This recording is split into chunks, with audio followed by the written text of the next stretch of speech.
Building तोड़ कार्रवाई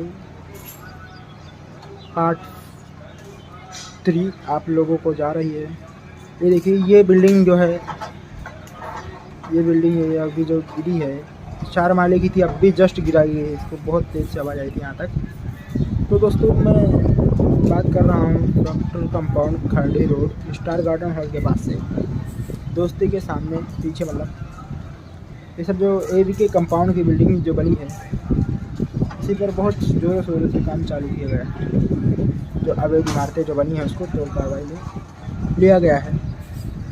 देखिएगा हर तरफ मशीन है, हर तरफ देख लीजिएगा आप लोग, कितने परेशान होंगे वो लोग जिन्होंने रूम लिया होगा इसमें। ठीक है दोस्तों, तो मैं अगली बार में बात करता हूँ इंशाल्लाह। आप लोग बोलेंगे तो पार्ट 5 भी आपको भेजते रहूँगा इंशाल्लाह। देखिएगा अभी ये बिल्डिंग जो है ये दिख रही है, ये शॉर्ट में पहली बिल्डिंग, इस पर भी कार्रवाई हो रही है इंशाल्लाह। मैं आपको भेजते रहूँगा आगे तक।